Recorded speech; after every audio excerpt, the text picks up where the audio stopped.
Good morning guys. Ayan, welcome back again sa aming YouTube channel.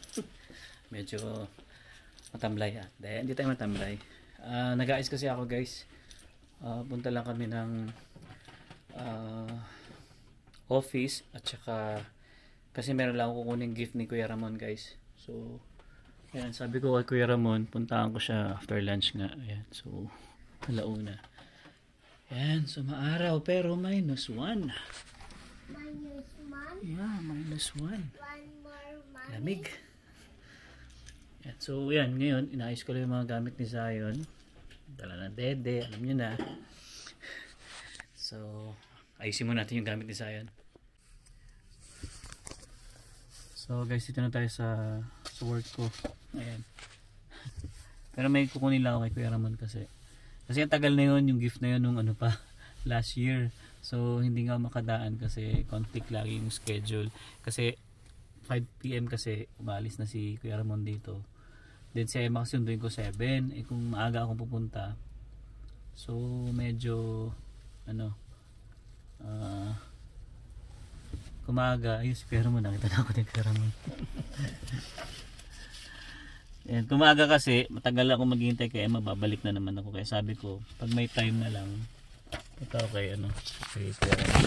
Ito na pala siya, natigyan na pala yung sasakyan ay yung gift. Ayan na. Bababa ako. Kaya ayan si Kuya Ramon. Thank you Kuya Ramon ha. Baka maiwan mo. So pagas muna tayo guys dito sa sa Costco. Medyo mahaba yung pila. Anong oras pa lang 3:00 pero tingnan nyo, punong-puno na naman. Kahit alanganing oras. Ayan. Meron lang tayong i-vlog about dito sa nangyayari guys sa Canada, Siguro naman nabalitaan nyo na yung kay yung sa pagre-resign ni Trudeau. Actually marami na nagvo-vlog niyan guys, Ayan, pero yan, tingnan natin kung ano yung mangyayari dito sa Canada. Kasi totoo lang guys, maraming maapektuhan dito. Based doon sa mga kalaban niya guys, Parang yun ata yung malakas ngayon sa masa, especially sa mga lokal. Ata yun, conservative, yung tinatawag nilang conservative. So parang mas pabor ata siya sa mga lokal dito kumpara kay Trudeau. Ang problema lang talaga guys kay Trudeau is hindi niya na control lahat. Sobrang, especially sa immigration.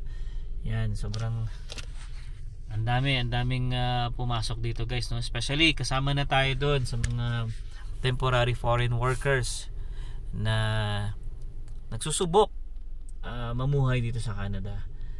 Yan. So maraming dahilan yan guys, kung bakit bumaba si Trudeau. Pero syempre hindi natin alam kung ano ba talaga yung totoo. Baka sabi nga nila haka-haka lang na parang strategy lang daw, ganyan. Pero malaman natin guys. Yan. So anyway, mamaya pag gustuloy natin yung kwentuhan, magpapagas lang muna tayo din. Dadaan pa kasi ako guys ng Mojos. May asikasuhin lang akong documents. Meron lang kaming update. So sabi ko nga ay magpagas muna ako para dire-diretso. Kasi mamaya di ko alam kung ano oras magpapasundo si Emma. Baka mag-ikot-ikot lang muna kami siguro ni Zion sa sa Chinook. Kasi ayoko na rin umuwi ng bahay guys. Pagka alanganing oras kasi maalis ako. Traffic dito sa Glenmore. So at least nandito tayo sa may Chinook Mall. So ikot-ikot na lang siguro, stroll na lang siguro. Ayan. So yun guys, mamaya natin kwento at magpapagas muna ako. Alright, so kagagaling lang natin dito sa Mojos. May lang ako is may update lang ako. Ayan. Pasok muna natin si Zion. Oops. Ayan. Medyo maganda yung weather ngayon guys, hindi ganun kalamig. Okay. So yun na nga guys, Ayan, so natapos na ang aking mga kailangan puntahan. And again, maraming salamat kay Kuya Ramon sa gift niya kay Zion. So yes, Kuya Ramon, shout out. Yeah, later open natin. Yan, okay. So yun, siguro next punta na lang ako Bianca Amor. May bibilin lang ako doon.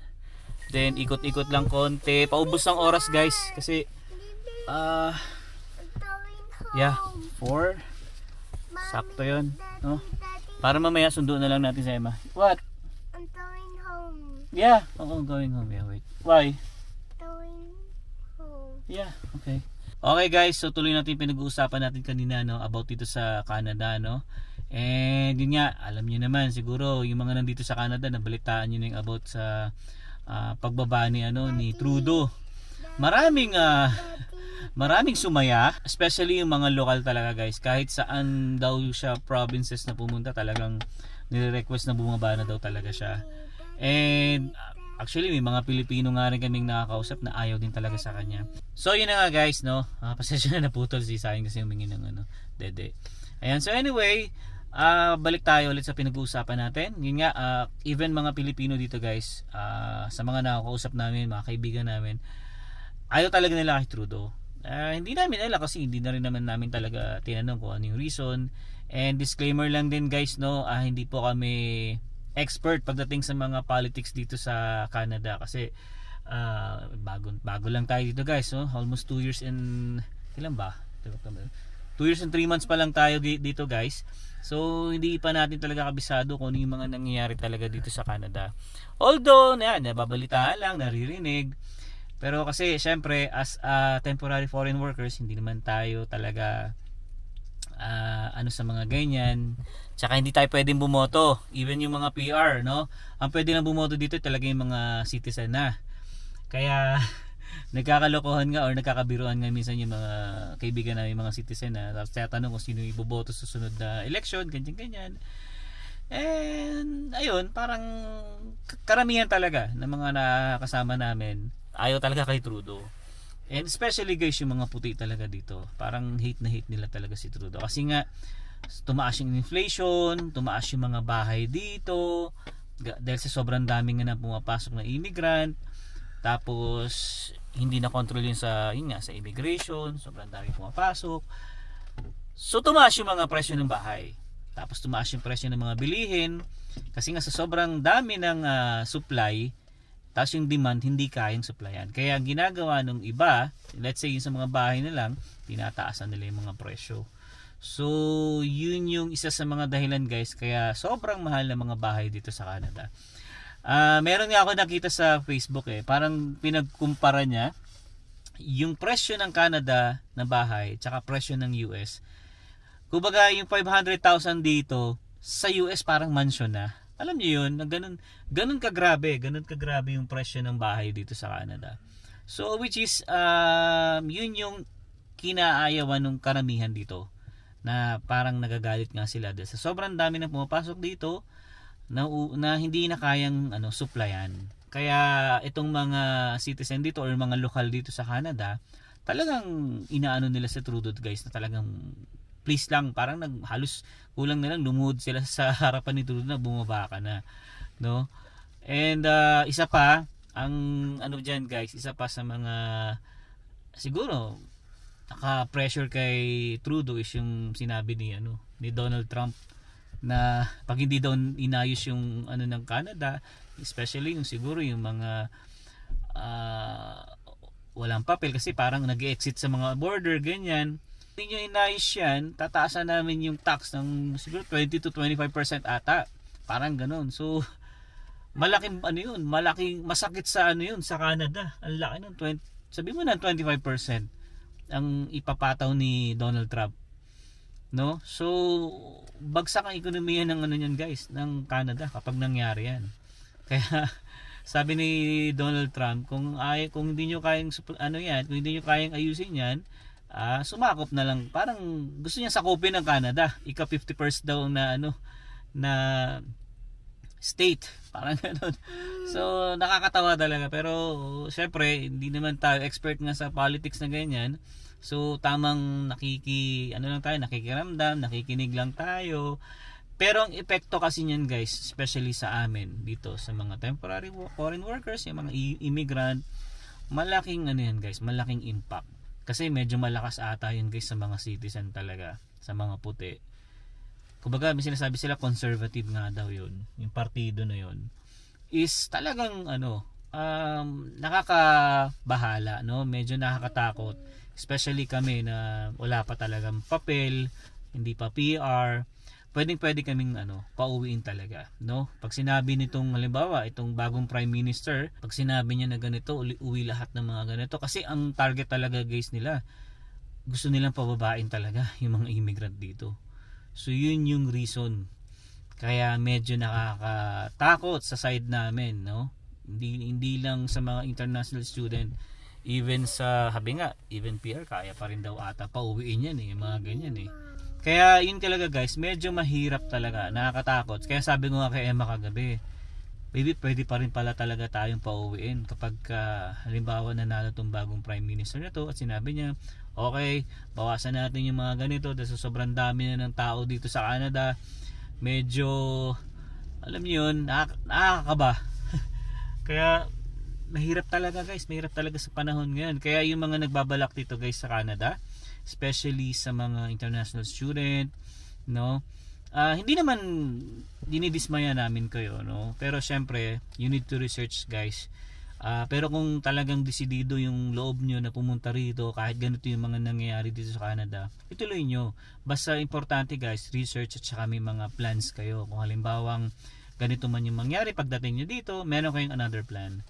So kaya guys, pinagpipray lang din namin kung halimbawang manalo man tong kalaban ni Trudeau, sana kahit pa paano is hindi i-consider niya pa rin yung mga nandito na talaga sa Canada, no, na nagbabayad ng tax, nagbabayad ng tamang tax.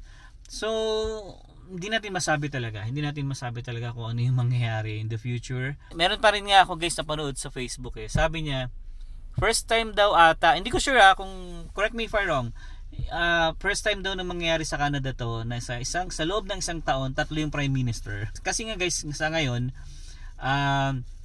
siyempre si ano pa rin naman si Trudeau pa rin naman yung prime minister.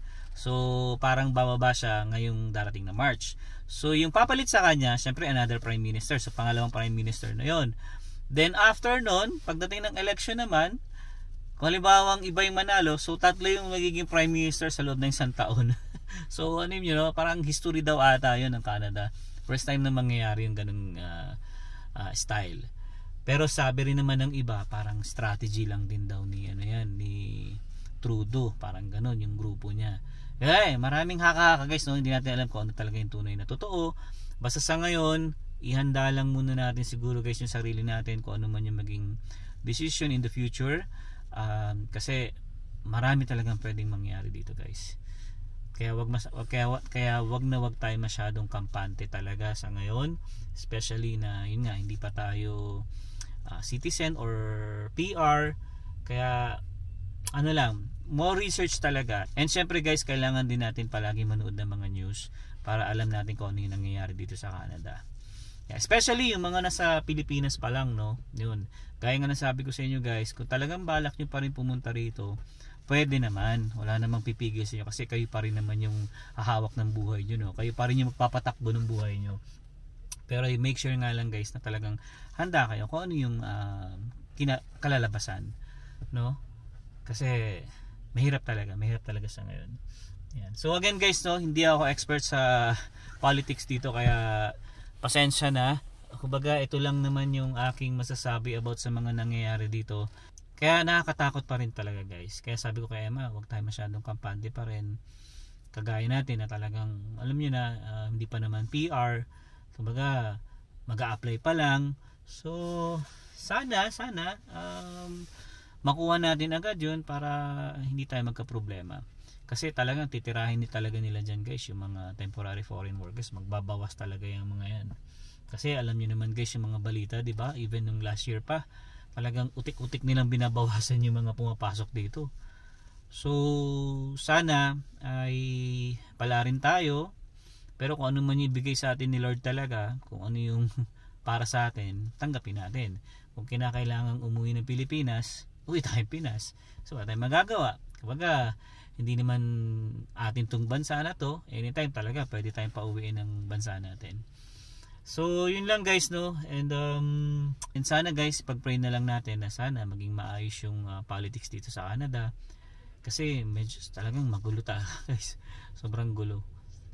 Ang ano talaga dito guys, problema talaga dito yung yung mga pumapasok na mga immigrant, refugees, ganyan. Yun ata yung isa sa mga tututukan ng nitong kalaban ni Trudeau, yung mga ganyan. Kasi ang dami raw talagang mga illegal dito guys na walang papel. Parang ilan ba yun? Ilang million? 5 million ba yun? Parang ganun. Hindi ko sure ha. Basta sobrang dami raw. So kaya sabi nila, yun daw yung unang-una nilang tututukan. And pasensya na guys, no? Hindi tayo ganun ka-hustler sa politics. Kaya sinishare ko lang kung ano yung mga naririnig ko at saka napapanood ko sa YouTube ng mga news. Ayan. So ngayon, punta muna kami ng Chinook Mall. Mag-ikot-ikot lang muna kami ni Zion. Para mamaya malapit na tayo kay Open ata ni Zion yung gift niya galing kay Kuya Raman. Open house. Sa bahay na lang? Yeah. Okay, sa bahay na lang daw pala. Okay, sige. Mamaya na lang ulit guys. Kuya Ramon, shout out. And thank you ulit. Alright, so hanggang dito na lang guys. See you on the next one. Peace.